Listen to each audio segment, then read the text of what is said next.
Good morning class once again. ये chapter काफ़ी लंबा होता जा रहा है, इसका एक्सप्लेनेशन लंबा होता जा रहा है।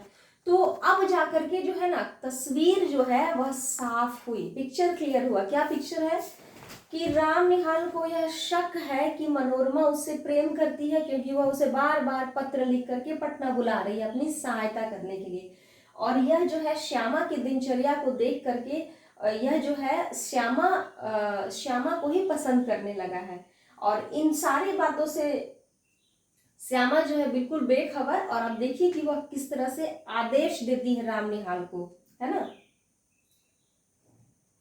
श्यामा ने दृढ़ स्वर में कहा, निहाल बाबू, प्यार करना बहुत कठिन है, तुम इस खेल को नहीं जानते, इसके चक्कर में पड़ना भी मत। हाँ, एक दुखिया स्त्री तुमको अपनी सहायता के लिए बुला रही है, जाओ उसकी सहायता करके लौट आओ, तुम्हारा सामान यहीं रहेगा, तुमको अभी यहीं रहना है। उठो, नहा धो लो, जो ट्रेन मिले उससे पटना जाकर ब्रज किशोर की चालाकियों से मनोरमा की रक्षा करो और फिर मेरे यहाँ चले आना। यह सब तुम्हारा भ्रम था, संदेह था, है ना। राम निहाल धीरे से उतरकर नहाने चला गया। मतलब ये जो है ना अंतिम अनुच्छेद है। तो कहने का मतलब है कि एक जो पुरुष होता है, यहाँ देखिए अब ये जो है ना मनोविज्ञान की कहानी है। मैंने आपको पहले बताया था जैनेन्द्र जो कहानीकार है वे मनोविज्ञान की कहानी लिखते हैं। यानी आपके मन में क्या चल रहा है, जो घटनाएं है वह छोटी है लेकिन मन में बड़ी बड़ी बातें चलने लगती है। तो इस कहानी का जो शीर्षक है संदेह, वह पूरी तरह से सार्थक संदेह हो रहा है। यहाँ पे संदेह हो रहा है ना, सबको सब पे संदेह है। अब ये मनमोहन को अपनी पत्नी पर संदेह है ना। इनकी पत्नी को मनमोहन पे संदेह है। इनको संदेह है कि इसका जो है प्रेम किसी ये ब्रज किशोर के साथ जो है प्रेम संबंध है। मनोरमा को संदेह है कि ब्रज किशोर पागल हो रहे हैं धीरे धीरे, है ना, क्योंकि उसका कोई संबंध तो है नहीं। अब ये राम निहाल है, इसको संदेह है कि मनोरमा उसे बार बार पत्र लिख रही है, मतलब प्रेम करती है, और उसने हाथ भी पकड़ा था बजरे पे। और ये जो राम निहाल है, फिर इसे यह भी संदेह हो रहा है कि श्यामा को वह प्रेम करता है और बदले में श्यामा भी प्रेम करती है, तभी तो उसका इतना ध्यान रखती है। लेकिन जैसे हम लोग धरातल में आते हैं, एकदम उसमें से एक भी बात सच नहीं है, कोई जरा से भी उसमें कोई सत्यता नहीं है। ना ही तो मनोरमा को प्रेम है राम निहाल से, और ना ही श्यामा को प्रेम है राम निहाल से। सभी अपना अपने कार्य का निष्पादन कर रहे हैं। और राम निहाल जो है जरा सा संवेदना पाकर, जरा सा सहानुभूति पाकर के भावुक हो जाता है कि ये सब, और उसे ही प्रेम समझ लेता है। एक्चुअली यहाँ पे बहुत बड़ा मनोविज्ञान यह है कि पुरुष जो होते हैं ना, स्त्री ने यदि हंस के बात, जैसे किसी लड़की ने हंस के बात कर लिया, तो उसका प्रेम जो होता है वह कदापि अर्थ नहीं होता है, वह बहुत ही एक सामान्य सी बात होती है, ठीक है ना।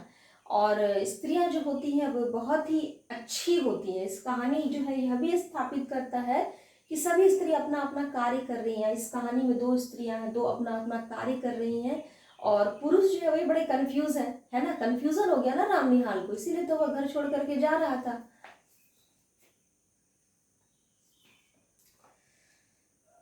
अच्छा, अब देखिए हम कुछ प्रश्न उत्तर देख लेते हैं कि संदेह कहानी जो है संदेह कहानी जो है उसमें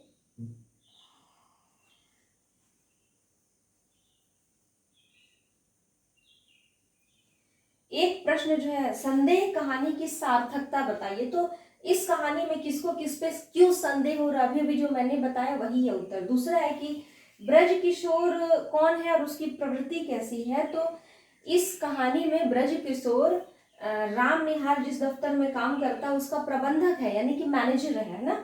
और वह बुरी प्रवृत्ति का स्वामी है, वह एक बुरा व्यक्ति है। उसने मोहन बाबू जो कि दफ्तर का मालिक है, उसके कान में, उसके मन में अपनी और उसकी पत्नी के संबंध में कुछ संदेह भर दिया है, जिसकी आग में जल करके मोहन बाबू पागल होते जा रहे हैं। और ब्रज किशोर यह चाहता है कि वह पागल हो जाए और उसकी सारी संपत्ति पे ब्रज किशोर का अधिकार हो जाए, ठीक है ना। अंत में श्यामा जो है वह क्या कहती है, वह कहती है दृढ़ स्वर में कहती है कि प्रेम जो होता है ना इतना आसान नहीं होता है, प्यार करना बहुत कठिन है, तुम उस खेल को नहीं जानते हो, इस चक्कर में मत पड़ना। हाँ, उस दुखिया की सहायता करके वापस यहाँ पर लौट आओ, ठीक है। मैंने आपको जितनी भी व्याख्याएं की हैं उसके आधार पे आप प्रश्नों का उत्तर बना पाएंगे। और इस कहानी का यदि यह है कि संदेश क्या है, तो संदेश इस कहानी का फिर से मैं एक बार दोहरा देती हूँ, यही है कि प्रेम जो है वह जीवन की एक बहुत ही कठिन और जटिल प्रक्रिया है। वह इतना सरल नहीं होता है जितना कि आजकल की नई पीढ़ी, हालांकि ये कहानी काफ़ी पुरानी है ना। मुझे लगता है 30-40 के दशक में लिखी गई यह कहानी है और आज जो है करीब 70-80 सालों के बाद भी जो है इसकी सार्थकता बनी हुई है। ठीक है, तो उस कहानी का उद्देश्य यह है कि प्रेम इतना सरल नहीं होता है, बहुत कठिन, बहुत जटिल होता है, उसे निभाना बहुत जटिल होता है। दूसरी बात कि स्त्रियां यदि मुस्कुरा के, हंस के, या बेशक आपका हाथ ही पकड़ ले किसी विपत्ति के समय, तो उसका अर्थ प्रेम कदापि नहीं होता है। या कोई श्यामा जैसी स्त्री किसी पुरुष का ध्यान रख रही है, देखभाल कर रही है, समय पर भोजन, नहाने का पानी वगैरह दे रही है, उसका हाल समाचार पूछ रही है, आपसे बतिया रही है, तो उसका अर्थ प्रेम भी, उसका भी अर्थ प्रेम कदापि नहीं होता है। आप समझ गए होंगे इस कहानी का भावार्थ, इसका जो मूल है, पाठ का मूल केंद्रीय भाव।